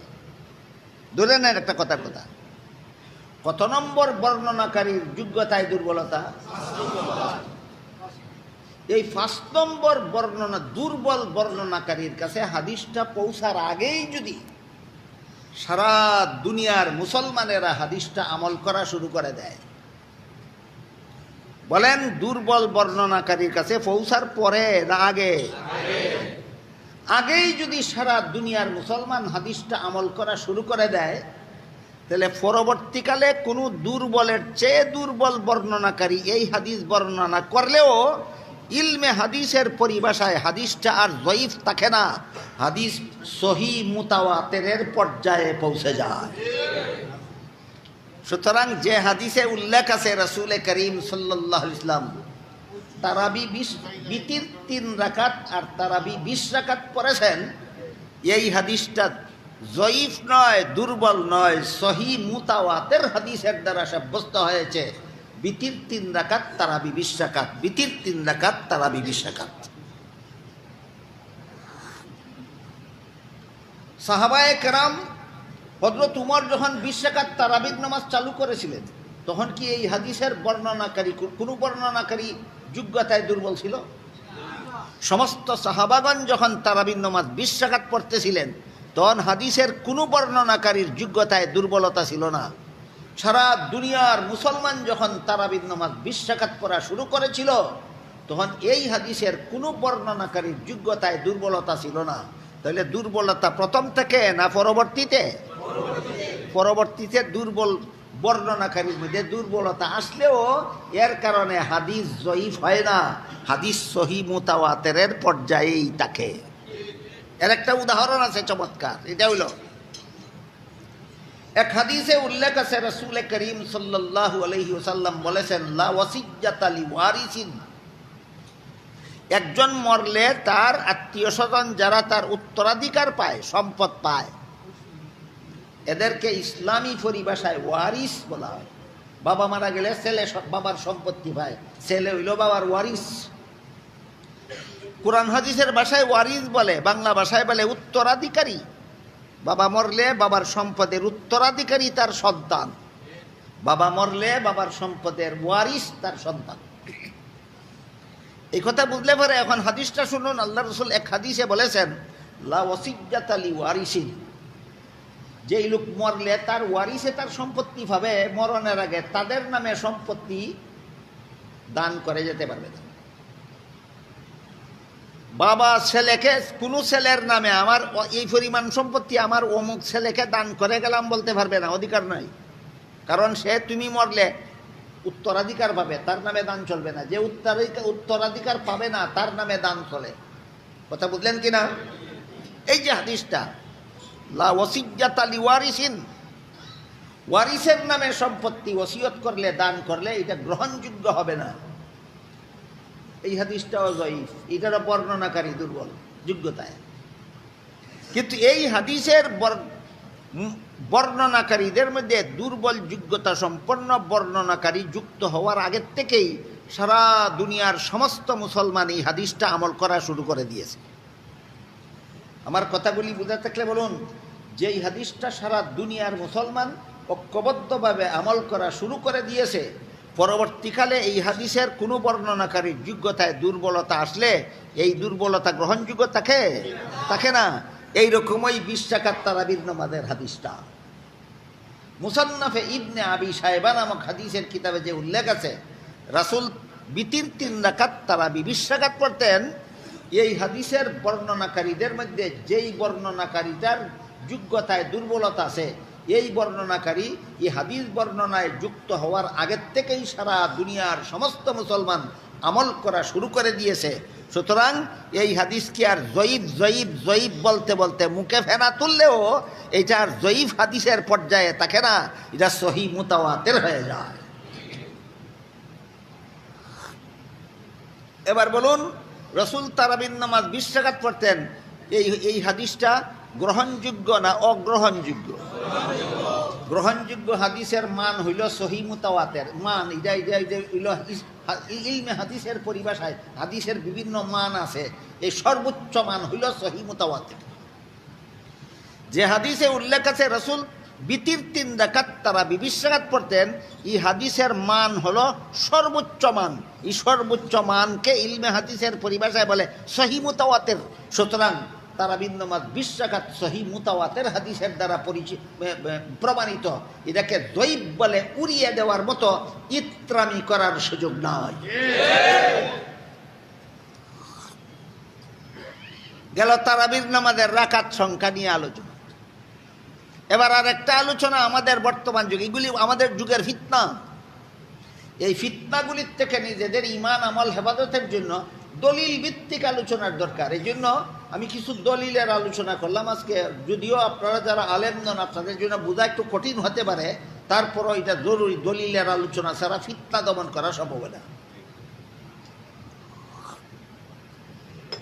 তারাবির নামাজ 20 রাকাত না পরে 8 রাকাত পড়াকে সুন্নত বলা, অথবা 8 রাকাত পড়লেও চলে বলা, এটা এই যুগের একটা ফিতনা। এই ফিতনাবাদরা হলো লামাযাবি, যারা নিজেদের পরিচয় গোপন রেখে বলে 20 রাকাত পড়া ভালো, 8 রাকাত পড়লেও চলে। এরা হলো গোপন ফিতনাবাজ, এরা গোপন লামাযাবি। এরা আত্মপরিচয় এখনো প্রকাশ করতে চায় না, সমাজে নূতন মুখ জিরুত থেকে হিরো হয়ে ভাইরাল হওয়ার জন্য। এইরকম আর একটা ফিতনা আমাদের বর্তমান সমাজে চালু হয়েছে, সেটাও তারাবির নামাজকে কেন্দ্র করেই শুরু হয়েছে। সেটা হলো রমজান মাস আসলে পরে পুরুষরা মসজিদে যখন জমাতে তারাবির নামাজ পড়ার জন্য চলে যায়, মহিলারাও অনেক মহিলাও এক বাড়ির থেকে আরেক বাড়ি, আরেক বাড়ির থেকে আরেক বাড়ি তারাবির নামাজ জমাতে পড়ার জন্য চলে যায়। তারাবির নামাজকে 8 রাকাত বলা যেমন বিদআত, তারাবির নামাজকে জমাতে পড়ার জন্য মহিলাদের এক বাড়ি থেকে আরেক বাড়িতে যাওয়া তেমন বিদআত। এই আরেক বিদআত, এক বিদআত পুরুষরা চালু করতেছে, আরেক বিদআত মহিলারা চালু করতেছে। এই জন্য মহিলাদের জমাতে নামাজ পড়া সম্পর্কেও একটু দলিল ভিত্তিক আলোচনা হওয়া দরকার। সাথে সাথে যুক্তিটাও আমি আপনাদেরকে বলে দিতে চাই। মহিলাদের কোনো নামাজের জমাতে শরিক না হওয়ার দলিল কি, কোনো নামাজের জমাতে শরিক না হওয়ার যুক্তি কি, দলিলটাও আপনাদের বোঝা দরকার, যুক্তিটাও বোঝা দরকার। দলিল আলেমদের জন্য আর যুক্তিটা যারা আলেম নন তাদের জন্য। হাদিস শরীফে রাসূল করিম সাল্লাল্লাহু আলাইহি ওয়াসাল্লাম বলেন, খায়রু মাসাজিদিন নিসায়ে কারু বুয়ুতিহিন্না। এর অর্থ হলো মহিলাদের শ্রেষ্ঠ মসজিদ তাদের ঘরের কোণা। হাদিসের রিডিংটা আলেম ছাড়া অন্যরা স্মরণ রাখতে পারবেন না, অর্থটা সবাই মনে রাখবেন। রাসূল বলেছেন মহিলাদের ঘরের কোণা তাদের শ্রেষ্ঠ মসজিদ, মহিলাদের ঘরের কোণা তাদের শ্রেষ্ঠ মসজিদ। এই জন্যই পুরুষদের এতেকাফ করতে হয় মহল্লার মসজিদে, আর মহিলাদের এতেকাফ করতে হয় বন্দর বাজার জামে মসজিদে, না ঘরের কোণায়। আপনারা ঘরের কোণায় এতেকাফ করেন না কেন? ওইটা আপনাদের মসজিদ না। দেখুন আমার কথা বুঝেন কিনা, আপনারা ঘরের কোণায় এতেকাফ করেন না কেন? যা আপনাদের মসজিদ না। মহিলারা মসজিদে না গিয়ে ঘরের কোণায় এতেকাফ করে কেন? ওইটা তাদের মসজিদ। ক্লিয়ার হইল কথা? মহল্লার মসজিদ হইল পুরুষের মসজিদ, আর বসবাসের ঘরের কোণা হইল মহিলাদের মসজিদ। এই জন্য আল্লাহ রসুল বলেছেন খায়রু মাসাজিদিন নিসায়ে কারু বুয়ুতিহিন্না, মহিলাদের শ্রেষ্ঠ মসজিদ তাদের ঘরের কোণা। তাহলে মসজিদে গিয়া জমাতে নামাজ পড়া পুরুষের জন্য সুন্নত, ঘরের কোণায় একা নামাজ পড়া মহিলাদের জন্য সুন্নত। উভয়ের একরকম সুন্নত না? নারী পুরুষের সুন্নত দুই রকম। পুরুষের জন্য মসজিদে গিয়ে জমাতে নামাজ পড়া সুন্নত, মহিলাদের জন্য ঘরের কোণায় একা পড়া সুন্নত। এ মর্মে একটা হাদিস আছে বড় চমৎকার। হাদিসটা হলো, একজন মহিলা রাসূল করিম সাল্লাল্লাহু আলাইহি ওয়াসাল্লামের কাছে অনুমতি চাইল এই মর্মে যে, ওগো আল্লাহর রাসূল, আপনার ইমামতিতে মদিনা শরীফের মসজিদে যখন 5 বেলার নামাজের জমাত চালু হয়, সেই জমাতে আমি শরিক হয়ে 5 বেলার নামাজটা পড়তে চাই। মদিনা শরীফের রাসূলের ইমামতিতে যেই নামাজগুলি জমাতে হয়, ওই নামাজের জমাতে শরিক হওয়ার জন্য একজন মহিলা রাসূলের কাছে অনুমতি চাইল। কেন? কারণ মদিনা শরীফের জমাতে শরিক হইলে, মসজিদে নববীর জমাতে শরিক হইলে 1 রাকাতে 50,000 রাকাতের সমান সওয়াব। এটা মনে রাখেন জীবনভর। মসজিদে নববীর জমাতে শরিক হইলে 1 রাকাতে 50,000 রাকাতের সমান সওয়াব। এই সওয়াবটা পাওয়ার জন্য একজন মহিলা রাসূলের কাছে অনুমতি চাইল। আপনার অনুমতি সাপেক্ষে আপনার ইমামতিতে যখন মসজিদে নববীতে জমাতে নামাজ চলে, সেই জমাতে আমি শরিক হতে চাই, যেন আমিও 50,000 রাকাতের সমান সওয়াব পেতে পারি। রাসূল করিম সাল্লাল্লাহু আলাইহি ওয়াসাল্লাম তাকে অনুমতি না দিয়া বলে দিলেন, এই পরিমাণ সওয়াবই তুমি ঘরের কোণায় একা পড়লে পাবে। পুরুষ মসজিদের জমাতে নামাজ পড়লে যেই সওয়াব, রাসূল বলে দিলেন মহিলা ঘরের কোণায় একা নামাজ পড়লে সেই সওয়াব। এই হাদিসে আমরা কি পাইলাম? একটা মহিলা মসজিদে নববীর জমাতে শরিক হইতে চাইছিল, যেই জমাতের ইমাম স্বয়ং রাসূল। শরিক হওয়ার জন্য রাসূলের কাছে অনুমতি চাইছিল, রাসূল অনুমতি দিয়েছিলেন না বারণ করেছিলেন? তাহলে আজকাল যে সমস্ত মহিলারা তারাবি পড়ার জন্য, তারাবি জমাতে পড়ার জন্য এই মহল্লার থেকে সেই মহল্লায়, এই বাড়ির থেকে সেই বাড়িতে, এই গ্রাম থেকে সেই গ্রামে যায়, এরা রাসূল থেকে বেশি বুঝলো নাকি? রাসূল অনুমতি দেন না, তুমি যাও। বোঝা গেল তুমি বেশি বুঝো, রাসূল কম বুঝেন। তুমি এত বড় পণ্ডিত নি কেন? হাদিস বুঝে থাকলে এবার বলেন, 5 বেলার নামাজ, তারাবিহের নামাজ মসজিদে গিয়া জমাতের সাথে পড়া নারী পুরুষ সকলের জন্য সুন্নত, না শুধু পুরুষের জন্য সুন্নত? মহিলাদের জন্য সুন্নত সম্পূর্ণ বিপরীতটা। ঘরের কোণায় একা পড়া মহিলাদের জন্য সুন্নত, আর মসজিদে গিয়া জমাতে পড়া পুরুষের জন্য সুন্নত। এইরকম নারী পুরুষের আমলের মধ্যে বিভিন্ন পার্থক্য আছে। যেমন জুমআর নামাজ পুরুষের জন্য ফরজ, মহিলাদের জন্য ফরজ নয়। ঈদের নামাজ পুরুষের জন্য ওয়াজিব, মহিলাদের জন্য ওয়াজিব নয়। 5 বেলার নামাজ এবং তারাবিহের নামাজ জামাতের সাথে পড়া পুরুষের জন্য সুন্নত, মহিলাদের জন্য সুন্নত নয়। দলিল ভিত্তিক, হাদিস ভিত্তিক এতক্ষণ যে আলোচনা হইল, এই আলোচনার সারমর্ম হলো 5 বেলা এবং তারাবিহের নামাজ মসজিদে গিয়ে জামাতে পড়া পুরুষের জন্য সুন্নত, ঘরের কোনায় একা পড়া মহিলাদের জন্য সুন্নত। কোনো মহিলা যদি এই মনের শখে ঘরে একা না ফিরে মসজিদে গিয়ে জামাতে শরীক হয়, সুন্নতের খেলাফ নামাজ পড়ল, এই জন্য তার নামাজের সব নষ্ট হবে। ঠিক তেমনিভাবে কোনো পুরুষ যদি শরীয়ত সম্মত কারণ ছাড়া জামাতে শরীক না হইয়া ঘরে একা নামাজ পড়া নেয়, সেও সুন্নতের খেলাফ নামাজ পড়ল, তার নামাজেরও সব নষ্ট হবে। এমন সব নষ্টকে শরীয়তের পরিভাষায় মকরু বলা হয়। পুরুষ একা নামাজ পড়লে মকরু, মহিলা জামাতে শরীক হইলে মকরু। পুরুষে একা নামাজ পড়লে মকরু, মহিলা জামাতে শরীক হইলে মকরু। এখানে একটা সুন্দর একটা বিশ্লেষণ আছে, আপনাদের মনোযোগে শোনা দরকার। পুরুষ যদি মসজিদের জামাতে শরীক না হইয়া ঘরে একা একা নামাজ পড়ে, নামাজ মকরু হবে, সওয়াব নষ্ট হবে। নামাজটা কোনো রকম আদায় হয়ে যাবে, তবে সওয়াব নষ্ট হবে। সওয়াব নষ্ট হইলে দুনিয়ার ক্ষতি না আখিরাতের ক্ষতি? আখিরাতের ক্ষতি হইল, কিন্তু দুনিয়ার সামান্য কিছু উপকার হইল। কি উপকার? মসজিদে আসা যাওয়ার সময় বাঁচল, মসজিদে আসা যাওয়ার কষ্ট থেকে বাঁচল। মসজিদে যদি গাড়ি নিয়ে আসা যাওয়া করতে হয়, তাহলে গাড়ির তেল খরচ বাঁচল। ক্ষতি হইল আখিরাতের, লাভ হইল দুনিয়ার। ক্ষতি হইল আখিরাতের, লাভ হইল দুনিয়ার। এটাকে আমি বলি আম গেলেও সালা রইল। আখিরাতের ক্ষতি হইল আম গেল, দুনিয়ার উপকার হইল সালাটা রইল। কিন্তু মহিলা যদি মসজিদের জামাতে শরীক হতে যায়, সওয়াবও গেল, সময়ও গেল, শ্রমও গেল, তেলের হুইসাও গেল, আমও গেল, সালাও গেল।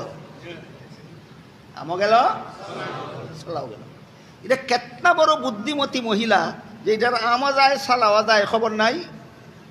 কথা বুঝলেন কিনা দেখেন। আজকাল এই চরমপন্থী লামাযাবিরা এই সমস্ত মহিলাদেরকে উস্কানি দিছে। কি কইয়া উস্কানি দিছে? হয় নারী পুরুষের নামাজে কোনো ব্যবধান নাই। আল্লাহর রসুল বিভিন্ন হাদিসে বলেছেন ব্যবধান আছে। রাসূল বিভিন্ন হাদিসে বলেছেন পুরুষের নামাজের বিভিন্ন কাজে, মহিলাদের নামাজের বিভিন্ন কাজে ব্যবধান আছে। রসুল বলেন ব্যবধান আছে, লামাযাবিরা কয় ব্যবধান নাই। রসুলের কথা মানলো না রসুলের কথার বিরুদ্ধে বিদ্রোহ করলো? রসুলের কথার বিরুদ্ধে বিদ্রোহ করলেই আহলে হাদিস হয়, আহলে হাদিস হয়। যেহেতু নারী পুরুষের নামাজে কোনো ব্যবধান নাই, এই জন্য পুরুষদেরকে মসজিদে গিয়ে জামাতে নামাজ পড়তে হবে, মহিলাদেরকেও মসজিদে গিয়ে জামাতে নামাজ পড়তে হবে। এই পর্যন্তই কথা শেষ নয়। সবচেয়ে বড় মজার কথা যেটা, এটা হইল লামাযাবিরা বর্তমান যুগের ফিতনাবাজ লামাযাবিরা কয় মহিলাদেরকেও মসজিদে গিয়া জামাতে নামাজ পড়তে হবে, এবং পুরুষের যেভাবে মুখ ঢাকা রাখার কোনো বিধান ইসলামে নাই, মহিলাদেরও চেহারা ঢেকে রাখার কোনো বিধান ইসলামে নাই। সারমর্ম কি দাঁড়াইল? মহিলা মসজিদে যাওয়া লাগবো, মুখ খোলা রাখা লাগবো। মহিলা মসজিদে যাওয়া লাগবো, মুখ কান খোলা রাখা লাগবো। এই না সারমর্ম দাঁড়াইল? তোর মতলবটা কিতাবালা করিয়া হোক।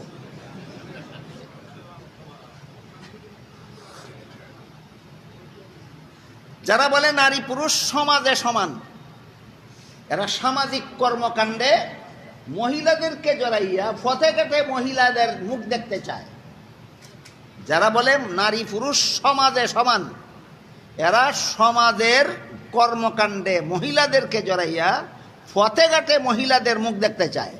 আর যারা বলে নারী পুরুষ নমাজে সমান, এরা মহিলাদেরকে ঘর থেকে বের করে মসজিদের ভিতরে নিয়ে এরা আল্লাহর ঘর মসজিদের ভিতরে মহিলাদের মুখ দেখতে চায়।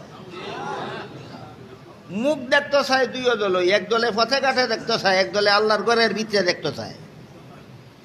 একদল গরু সুরের মতো আর একদল মসজিদের কোরআন সুরের মতো। আপনারা কিতা মনে করেন বল, গৃহস্থের গরু চুরির বেশি গুণা না মসজিদের গড়ি চুরি বেশি গুণা? পথে ঘাটে বেটিনদের মুখ দেখলে বেশি গুণা না মসজিদের ভিতরে বেটিনদের মুখ দেখলে বেশি গুণা? এই খামখানেরা করতে চায়। এই কারণে কয় মহিলা ও মসজিদে জমাতে শরীক হতে হবে এবং মুখ খুলে রাখতে হবে। মতলবটা কি তোর?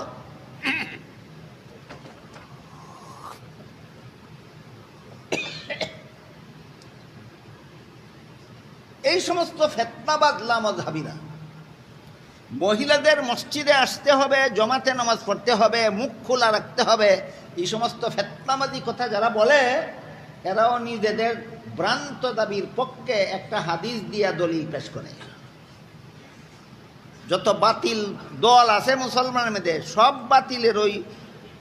বাতিলে ওই কোরআন হাদিসকে নিজের পক্ষে দলিল হিসাবে ব্যবহার করতে চায়। কেন? সাধারণ মুসলমানকে ধোঁকা দেওয়ার জন্য। এরাও একটা হাদিসকে নিজের পক্ষে দলিল হিসাবে ব্যবহার করতে চায়। এদের দলিলটা কেমন বোঝাবার জন্য আপনাদেরকে একটা উদাহরণ বলি। একজন জানা শোনা চিনা জানা একটা সুর, সমাজের মানুষের জানে এ সুর, আমিও চিনি তারে, আমারেও চিনি। একদিন আমারে কয়, হুজুর সুরের বিরুদ্ধে যখন ওয়াজ করেন তখন তো আর কম করেন না, কিন্তু জান বাঁচানি যে ফরজ এই ওয়াজটা করেন না কেন? কোরআন হাদিসের বিধান মতে তো জান বাঁচানি ফরজ, এই ওয়াজটা করেন না কেন? আমি কি যত করি? কয় আমি যত চুরি করি জান বাঁচানির লেগেই করি, আমি কোনো কাজ কাম করতে পারি না, চুরি না করলে না খাইয়া মরতে হবে, এই জন্য জান বাঁচানির লেগে চুরি করি। আমি এই জান বাঁচানির ফরজ আদায় করবার লেগে চুরি করি। বলেন সুরের পক্ষেও দলিল দেয়নি কোরআন হাদিস দিয়া? এই মুসলমান নামদারি এমন কোনো বাতিল দল নাই যারা নিজেদের ভ্রান্ত মতবাদের পক্ষে কোরআন হাদিসের দলিল না দেয়। ঠিক তেমনি ভাবে ভ্রান্ত মতবাদী লামাযহাবিরা যে কইল যে মহিলাদের মসজিদে গিয়ে জমাতে নামাজ পড়তে হবে এবং চেহারা খোলা রাখতে হবে, এরাও রসুলের একটা হাদিসকে দলিল হিসাবে ব্যবহার করে। সেই হাদিসটা হলো রাসূল করিম সাল্লাল্লাহু আলাইহি ওয়াসাল্লাম তার সাহাবায়ে কেরামদেরকে বলেছিলেন, তোমাদের কোনো মহিলা যদি মসজিদে গিয়ে জমাতে নামাজ পড়তে চায় তাহলে তাদের বাধা দিও না। এই হলো হাদিসটা। রাসূল সাহাবায়ে কেরামদেরকে বলেছিলেন, কোনো মহিলা যদি মসজিদে এসে জমাতে নামাজ পড়তে চায় তাহলে তাদেরকে বাধা দিও না। এর মানে হইল সুন্নত না অনুমতি আছে? সুন্নত না অনুমতি আছে? অনুমতি আছে। এই হাদিসটাকে লামাযহাবিরা তাদের ভ্রান্ত দাবির পক্ষে দলিল হিসাবে ব্যবহার করে থাকে। অথচ সহিহ বুখারী শরীফে উল্লেখ আছে, নবীর বিবি আয়েশা রাদিয়াল্লাহু তাআলা না বলেন, এই হাদিসটা রাসূল যে পরিবেশের জন্য বলেছিলেন, রাসূল দুনিয়ার থেকে বিদায় হওয়ার পরে সেই পরিবেশ আর নাই। রাসূল দুনিয়ার থেকে বিদায় হওয়ার পরে যে পরিবেশ সমাজে সৃষ্টি হয়েছে, এই পরিবেশটা যদি রাসূল দুনিয়াতে থাকতে দেখতেন তাহলে রাসূল নিজেই নিষেধ করে দিতেন, সাবধান মহিলাদেরকে মসজিদে যেতে দিও না। রাসূল হাদিস বলেছেন, নবীর বিবি আয়েশা হাদিসের ব্যাখ্যা বলেছেন, যে পরিবেশের জন্য রাসূল বলেছিলেন সেই পরিবেশ আর নাই। পরিবেশটা কেমন ছিল যে আপনাদেরকে বোঝাবার জন্য আরেকটা হাদিসের কথা বলছি। রাসূলের যুগে এক ব্যক্তি নূতন মুসলমান হল। নূতন মুসলমান হয়ে রাসূলের কাছে এসে বলল, ওগো আল্লাহর রাসূল, আমি এতদিন বেদিন কাফির ছিলাম, সমাজের প্রচলিত সব রকমের হারাম কাজ আর গুনার কাজে লিপ্ত ছিলাম। এখন আমি কলেমা পড়ে মুসলমান হয়ে গেছি, সব রকমের গুনাহ তওবা করে ছেড়ে দিয়েছি, আর জীবনে কোনো গুনাহ করব না। তবে একটা গুনাহ এমন আছে যা আমি আগেও করতাম, মুসলমান হওয়ার পরেও করতে হবে। কি কয় লোকটা? একটা গুনাহ এমন আছে যা মুসলমান হওয়ার আগেও করতো, মুসলমান হওয়ার পরেও করতে হবে। রাসূল জিজ্ঞাসা করলেন, এইটা কোন গুনাহটা যেটা তুমি মুসলমান হওয়ার আগেও করতে, মুসলমান হওয়ার পরেও করতে হবে? গুনাহটা কোনটা? তিনি বলেন, গুনাহটা হইল জিনার গুনাহ। আমি মুসলমান হওয়ার আগেও জিনা করতাম, মুসলমান হইছি, এখনো জিনা আমার করতে হবে, এটা ছাড়তে পারবো না। রসুল খুব ঠান্ডাভাবে জিজ্ঞাসা করলেন, তুমি যে মুসলমান হওয়ার পরেও জিনা করবে, বলো তো তুমি অন্য লোকের মা বোনের সাথে জিনা করবে না নিজের মা বোনের সাথে জিনা করবে? লোকটা বলে, না হুজুর, আমার নিজের মা বোনের সাথে জিনা করবো না, আমি অন্য লোকের মা বোনের সাথে জিনা করবো। রাসূল আবার ঠান্ডাভাবেই জিজ্ঞাসা করলেন, আচ্ছা তুমি যেহেতু অন্য লোকের মা বোনের সাথে জিনা করবে, তাহলে অন্য লোককে তোমার মা বোনের সাথে জিনা করতে দিবে কিনা বলো? কয় না, এটা দিতাম না, আমার মা বোনের সাথে অন্য লোকরা জিনা করতে দেব না, আমি অন্য লোকের মা বোনের সাথে জিনা করব। রাসূল বলেন, তোমার মা বোনের সাথে অন্য লোকরা জিনা করতে দিবে না কেন? সে বলে, আমার প্রেস্টিজ নষ্ট হয়, প্রেস্টিজ, আমার মান ইজ্জতে আঘাত লাগে। রাসূল বলেন, তোমার মা বোনের সাথে অন্য লোকে জিনা করলে যদি তোমার মান ইজ্জতে ব্যাঘাত হয়, তুমি যার মা বোনের সাথে জিনা করবে তার কি মান ইজ্জতে ব্যাঘাত হয় না? লোকটা বলে, ঠিকই তো বলছেন হুজুর, আমি তো অত গভীরভাবে আগে বুঝতে পারিনি, আপনার কথা আমি বুঝতে পেরেছি। আমার মা বোনের সাথে অন্য লোকে জিনা করলে যেভাবে আমার অপমান হয়, ঠিক তেমনিভাবে অন্য লোকের মা বোনের সাথে আমি জিনা করলে তারও তো অপমান হয়। বুঝতে পারছি হুজুর, আমি কথা দিলাম আর কোনোদিন জিনাও করবো না। এই লোকটা পরবর্তী জীবনে বলে, রাসূল যেদিন বলেছিলেন যে অন্য লোকের মা বোনের সাথে জিনা করলে তাদের মানহানি হয়, রাসূলের সেই কথার থেকে আমি বুঝেছি অন্য লোকের মা বোনের দিকে কুনজরে দেখলেও তাদের মানহানি হয়। আপনারা কি বুঝলেন ওই হাদিস থেকে?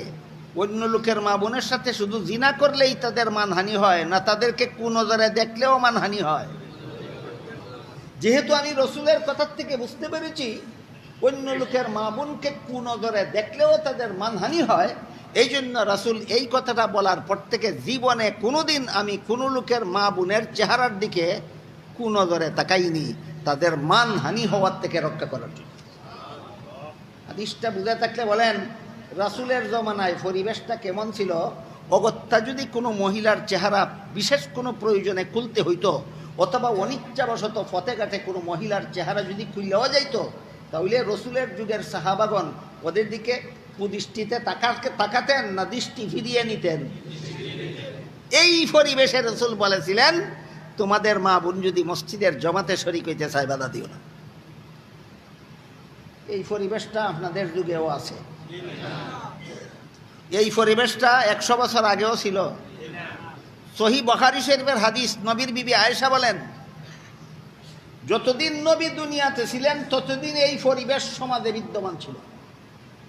নবী দুনিয়ার থেকে বিদায় হওয়ার পরে এই পরিবেশ নাই। 99 জন মুসলমান যদি একটা মহিলার চেহারা খোলা ফাইলেও দেখে না, এর মধ্যে একটা মুসলমান এমন পাওয়া যায় মহিলার চেহারা খোলা ফাইলে দেখতে চায়। এমন পরিবেশ নবীর যুগে ছিল না।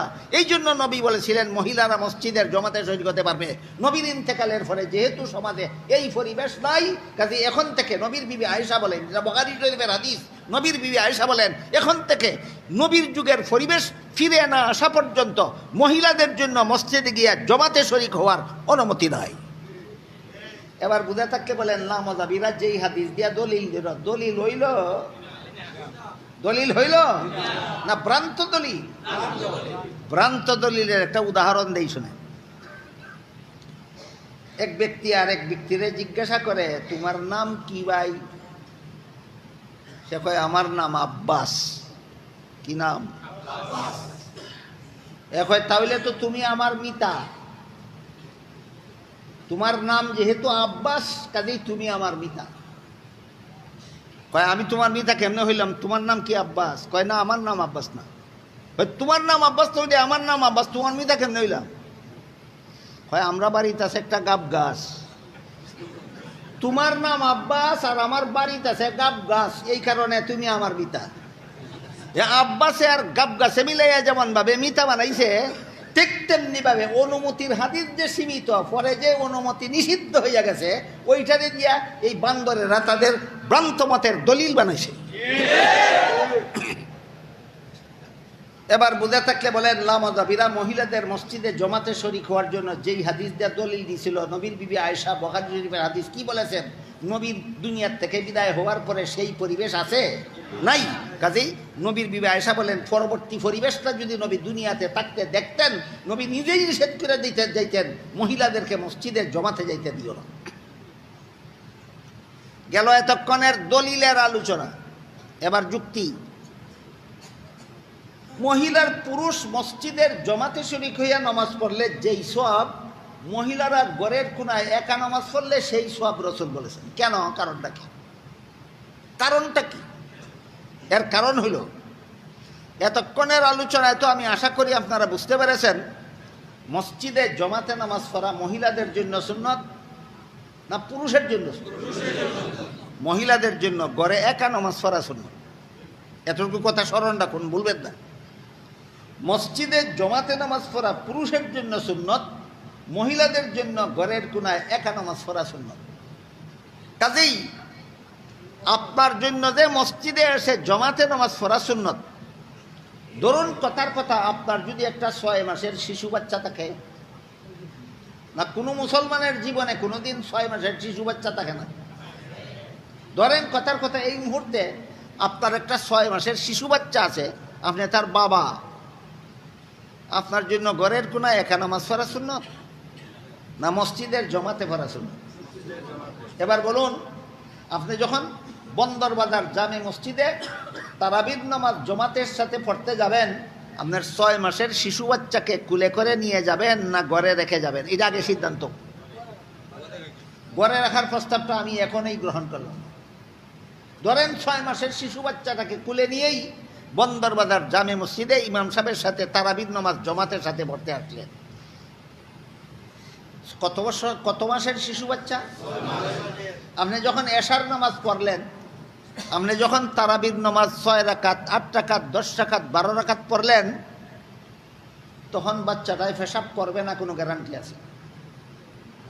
পেশাব করবে না এমন কোনো গ্যারান্টি আছে? পায়খানা করবে না এমন কোনো গ্যারান্টি আছে? খাওয়ার জন্য কানবে না এমন কোনো গ্যারান্টি আছে? অগত্যা আপনি 12 রাকাত তারাবি পড়ছেন, 13 রাকাত তারাবি পড়ছেন, এমত অবস্থায় আপনার কুলের 6 মাসের শিশু বাচ্চা পেশাব করে দিন। আপনার নমাজের কি উপায়? আপনার সাইটম্যানের নমাজের কি দশা? আপনার মসজিদের কি দুর্দশা? কাজেই 6 মাসের শিশু বাচ্চা কুলে নিয়ে বাবার জন্য মসজিদের জমাতে শরীক হওয়া সম্ভব নয়। বাধ্য হয়ে সন্তান রেখে আসতে হবে ঘরে। বাধ্য হইয়া আপনি যদি শান্ত মানে তারাবির নামাজ বলেন আর 5 বেলার নামাজ বলেন, মসজিদে যদি জমাতের সাথে নামাজটা শান্ত মানে পড়তে চান, বাচ্চাটা কুলে নিয়ে মসজিদে যাওয়ার উপায় নাই, বাচ্চাটাকে ঘরে রেখে আসতে হবে। কার কাছে? তার মায়ের কাছে। কার কাছে? এবার আপনার 6 মাসের শিশু বাচ্চাটাকে ঘরে তার মায়ের কাছে রেখে আসলেন, বন্দরবাজার মসজিদের ইমাম সাহেবের পিছনে 20 রাকাত তারাবিহের নামাজ পড়া শুরু করলেন। আমার বাচ্চাটা পেশাব করে দিল কিনা, আমার বাচ্চাটা পায়খানা করে দিল কিনা, আমার বাচ্চাটা খাওয়ার জন্য কান্নাকাটি করতেছে কিনা, আমার বাচ্চাটা না খাইয়া ঘুমাইয়া পড়তেছে কিনা, এমন কোনো টেনশন থাকবে? কেন? মায়ের দেখাশোনা। তাইলে আপনি যে ইমাম সাহেবের পিছনে 20 রাকাত তারাবি পড়লেন 1 ঘন্টায়, আরো এশার নামাজ পড়লেন আধা ঘন্টায়, 1.5 ঘন্টা যে নিশ্চিন্ত মানে জমাতে নামাজটা পড়তে পারলেন, কার কারণে? মার কারণে। মা যেহেতু আপনার 6 মাসের শিশু বাচ্চা দেখাশোনা করে, এই জন্য বাচ্চার ব্যাপারে আপনার কোনো টেনশন নাই। আপনি টেনশন মুক্ত অবস্থায় মসজিদে এসে জমাতে নামাজ পড়তে পারলেন একমাত্র বাচ্চার মায়ের কারণে। আর ইসলামের বিধান হইল, একজনের কারণে যদি আর একজন একটা নেক আমলের সুযোগ পায়, তাহলে ওই লোকটা নেক আমল কইরা যে সওয়াব, যার কারণে সুযোগ পাইল সে না কইরাও সেই সব। এটা হইল পুরুষ মসজিদে গিয়া জমাতে নামাজ পড়লে যেই সওয়াব, রসুল যে বলেছেন মহিলারা ঘরের কোনায় একা পড়লে সেই সওয়াব, এর যুক্তি। এতক্ষণ আলোচনা করছি দলিল, আর এখন এর আলোচনা হইল যুক্তি। বলেন, পুরুষ মসজিদে জমাতে নামাজ পড়ে যেই সওয়াব পায়, মহিলা ঘরের কোনায় একা নামাজ পড়লেও সেই সওয়াব পাবে। ইসলামের এই বিধানের পক্ষে কোনো যুক্তি নাই না চূড়ান্ত যুক্তি আছে? চূড়ান্ত যুক্তি। আরেক বেটা সাফাবাজ, সাফাবাজ বুঝেন তো, চাপাবাজ, আরেক লোক চাপাবাজ। বলে হুজুর আমার 6 মাসের কোনো বাচ্চা নাই, আমি বিবির কাছে বাচ্চা দিয়ে আসার কোন দরকার নেই, আমরা স্বামী স্ত্রী দুজন একসাথে মসজিদে জমাতে শরীক হলে অসুবিধা কি? আলেমদের জন্য বলবো অসুবিধা এইটাই, বুখারী শরীফের হাদিসে নবীর বিবি আয়েশা যেটা বলেছেন, তুমি মসজিদে আসা যাওয়ার পথের যত পুরুষ তোমার কোন নজরে দেখবো সবগুলির গুনার বোঝা তোমার মাথায় চাপানো হবে। হাদিস শরীফে রাসূল করিম সাল্লাল্লাহু আলাইহি ওয়াসাল্লাম বলেন, লাআনাল্লাহুন নাযিরা ওয়াল মানযুরা ইলাইহি, যে পুরুষ ভিন্ন নারীকে দেখলো এই পুরুষের উপর আল্লাহর লানত, আর যেই মহিলা তার শরীরের অঙ্গ প্রত্যঙ্গ ভিন্ন পুরুষকে দেখার সুযোগ দিল এই মহিলার উপরও আল্লাহর লানত। গেল এক আলেমদের জন্য জব, আপনারা যারা আলেম নন তাদের জন্য বলছি, আপনার কোনো 6 মাসের শিশু বাচ্চা নাই, আপনি আপনার বিবিকে নিয়ে তারাবির নামাজ জমাতে পারার জন্য বন্দর বাজার জামে মসজিদে অংশগ্রহণ করলে অসুবিধা কি? এই প্রশ্নের জবাব জানতে হইলে আমাদের প্রথমে জানা থাকতে হবে মহিলাদের দায়িত্ব শুধু স্বামীর শিশু লালন পালন করা নয়। মহিলাদের যে সমস্ত দায় দায়িত্ব আল্লাহর পক্ষ থেকে অর্পণ করা হয়েছে এর মধ্যে একটা দায়িত্ব হইল স্বামীর ঘর দেখাশোনা করা, 2 নম্বর দায়িত্ব হইল ঘরের মাল সামান দেখাশোনা করা, 3 নম্বর দায়িত্ব হইল সন্তান লালন পালন করা। তোমার 6 মাসের কোনো শিশু বাচ্চা নাই, এই জন্য তুমি বউরে লইয়া মসজিদে যাও, তোমার ঘর দেখাশোনা করবো না। তুমি মসজিদে তোমার বউরে লইয়া গেলে তোমার ঘরের মাল সামান দেখছি সুরে নিয়ে গেলে কে দেখবে, কে বিচারের ব্যবস্থা করবে? কাজেই শুধু বাচ্চা ফালাই কি মহিলার কাজ না, আরো কাজ আছে, সবগুলি কাজে ব্যাঘাত হবে যদি তোমার বিবি সহ মসজিদে জমাতে নামাজ পড়তে চাও।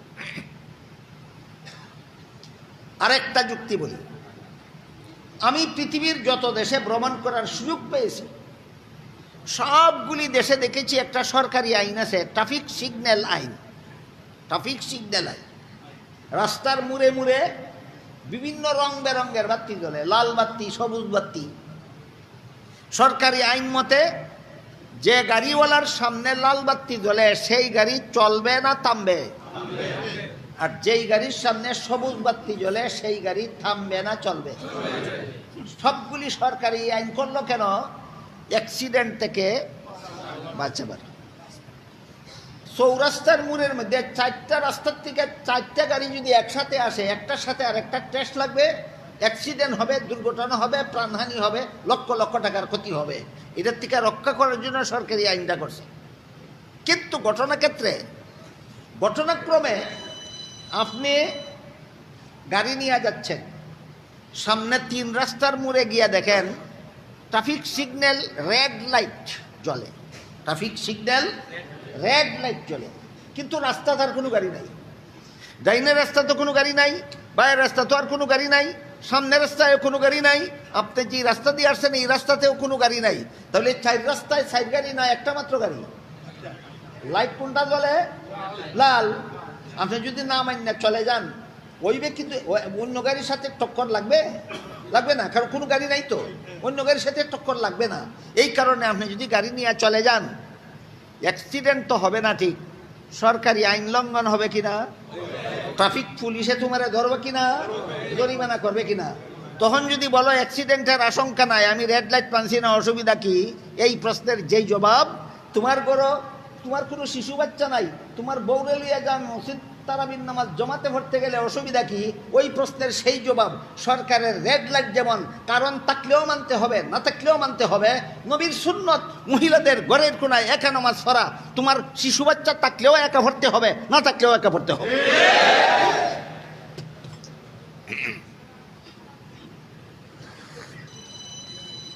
আজকে 2টা বিষয় আলোচনা হলো, একটা হলো তারাবির নামাজ কত রাকাত, আর একটা হলো মহিলারা কোথায় কিভাবে নামাজ পড়ে। তারাবির নামাজ 20 রাকাত, এটা নবীর সুন্নত, খুলাফায়ে রাশিদিনের সুন্নত, সাহাবায়ে কেরামের সুন্নত, গোটা উম্মতের অনুসরণীয় সুন্নত। এইটাকে যারা বেদাত বলে এরা নিজেরা বেদাতি। তারাবির নামাজ 8 রাকাত পড়া বেদাত, এটাকে যারা সুন্নত বলে এরা নবীর সুন্নত থেকে বঞ্চিত। দ্বিতীয় মাসলা হইল সব নামাজ, যত নামাজ জমাতের সাথে পড়ার বিধান আছে, যেমন তারাবির নামাজ 5 বেলার নামাজ জমাতের সাথে পড়ার বিধান আছে। এই জমাতে নামাজ পড়া পুরুষের জন্য সুন্নত, মহিলাদের জন্য ঘরের কোনায় একা নামাজ পড়া সুন্নত। এই সুন্নত এবং বেদাতের পার্থক্যটা যেন আমরা বুঝতে পারি, ধরে রাখতে পারি। ফিতনাবাদ চরমপন্থী লামাযহাবীদের ভ্রান্ত দলিল এবং অপপ্রচারণায় আমরা যেন কোনো সময় সন্দিহান হয়ে না পড়ি, আমরা যেন বিভ্রান্তির শিকারে পরিণত না হই। আল্লাহ আপনাদের আমাদের সবাইকে রমজানের রোজা এবং রাতের তারাবি এমনভাবেই আদায় করার তৌফিক দান করুন যার দ্বারা আমাদের জীবনের সমস্ত গুনাহ মাফ হয়ে যেতে পারে।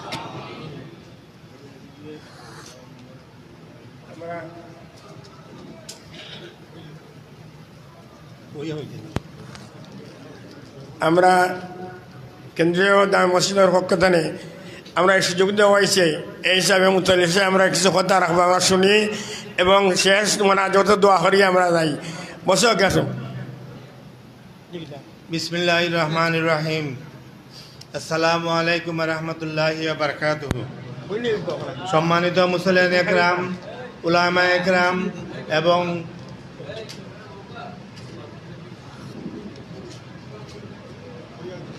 সাহাবাগণ বৌকা যারা দোয়া উলামা একরাম, আপনারা অনেকক্ষণ ধরে হযরতের বয়ান শুনেছেন এবং আপ্লুত হয়েছেন বয়ান শুনে, এবং এই বয়ানের মর্ম কথা আপনারা যেন নিজের ভিতরে রাখেন এবং বাড়ির পরিবারের সাথেও গিয়া আপনারা শেয়ার করেন।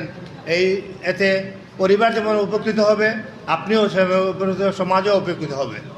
তাই আমি হযরতের এই বয়ানগুলো আপনারা সুন্দর এবং সুষ্ঠুভাবে আমি শুনেছেন বলে আমি নিজেও পরিতৃপ্ত হয়েছি। যাই হোক, আমি হযরতের দীর্ঘায়ু কামনা করি এবং হযরতকে আল্লাহ যেন আমাদের এখানে 3 দিনের জন্য আসছিলেন। আমি হযরতকে বলবো আপনারা সবাই বলেন 5 দিনের জন্য আসার জন্য, আগামীতে 5 দিনের জন্য আসার জন্য আপনারা সবাই তো রাজি আছেন। হযরতকে অনুরোধ করেন যেন উনি 5 দিনের জন্য বয়ান করেন। আসসালামু আলাইকুম রহমতুল্লাহি ওয়া বারাকাতুহু। আমার বলতেছি আল্লামা ওলি হুজুরের বই গাড়িতে আছে, যারা সংগ্রহ করার ইচ্ছা গাড়িতে নেবেন, আপনারা পাইবেন।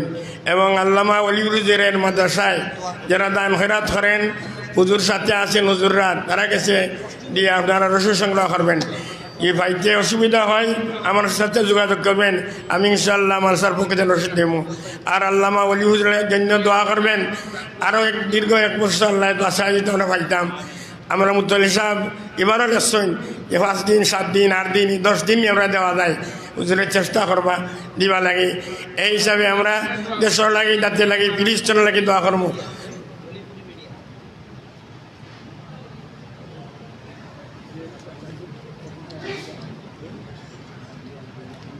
সাহাবাগণ প্রতি বছরই আপনারা 3 দিন থেকে আরও বাড়ানির কথা কই, আর আমিও চেষ্টা করমু কই, কিন্তু দুঃখের বিষয় আমি চেষ্টা করিয়া কুল পাই না। কতবাই একা মানুষ কতবাই যাইমু, তারপরও আমি জানি আপনারা আমারে বেশি মহব্বত করুন।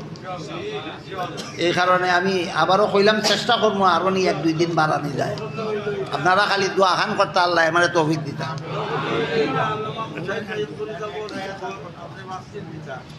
আর একটা কথা কইতাম সালাম, আপনারা হয়তো অনেকে জানেন, অনেকে জানেন না। আল্লামা ওলি হুজুরের নতুন করে 4 তলার মসজিদ নির্মাণ করতেছেন। মসজিদের চান্দালাই এসে অনেক খরচ লাগে। আপনারা হুজুরের মসজিদে যারা শরিকিটা চাইন, হুজুরের সাথে যোগাযোগ করবা, আমার সাথে যোগাযোগ করবা, মসজিদের শরিক হইবা। সিলেট জন্য বহুত দিয়েছেন, আরও দেওয়া লাগে, আমরা দরখাস্ত করতেছি। আর 4 তলা আমরা খাদিমুল কোরআন পরিষদের বড় মুরব্বী পেশকার সাহেব, আমার আবুল খরসদ্দিন সাহেব, আজি আব্দুল মালিক মারুফ সাহেব সহ সবে আপনার দোয়া চাই আগামী বছর আসব কিনা। আমিও অসুস্থ, আমার যদি দোয়া চাই। আর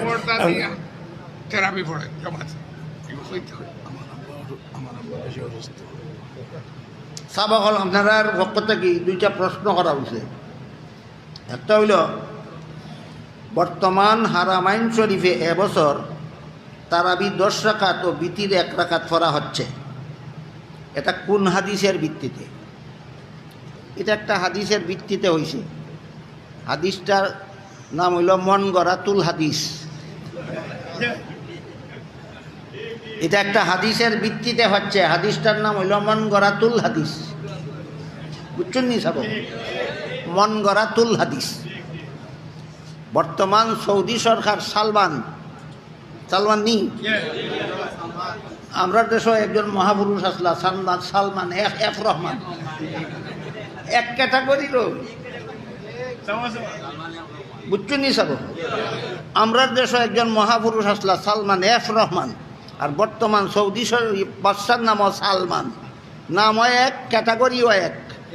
নাম হয় এক, ক্যাটাগরিও। হ্যাঁ, সিনেমা হল স্থাপন করে পবিত্র সৌদি আরবে। হে বেটিন দে বেফর্দা করিলাম। ইসরায়েলের সাথে তার বন্ধুত্ব, আর ফিলিস্তিনিদের সাথে তার দুশ্মনী। এই বদিনে কেয়ার 10 রাখাত আর কেয়ার 1 রাখাত, কেয়ার ফরা আর না ফরা, হে তো হল তুই সমান।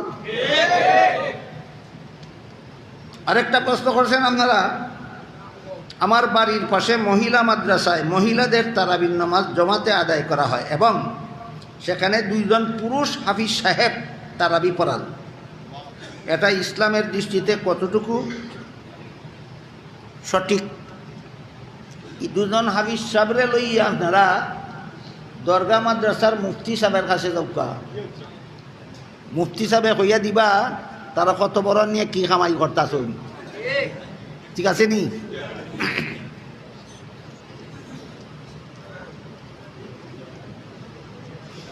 সাবক হল আপনারা এখান থেকে বাড়িয়ে আমার ফতে ফতে আরো বত্তা খাম আছে।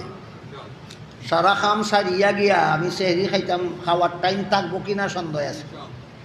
এই কারণে মেহরবানি করিয়া আপনারা কেউ মুসাফা খান করার লাগে আমারে লেট করেন না। বারবার আপনারা কইছি যারা নিয়ত আছিল মুসাফা করার পারছেন না, আল্লাহ আপনারা পুরা মুসাফার সব দিলে। তাহলে খাম কইরা সব পাইলা না, আনা খামে আনা ডিউটিতে বেতন পাইলে খেনে মেহনত করিয়া ডিউটি করার যাইতা।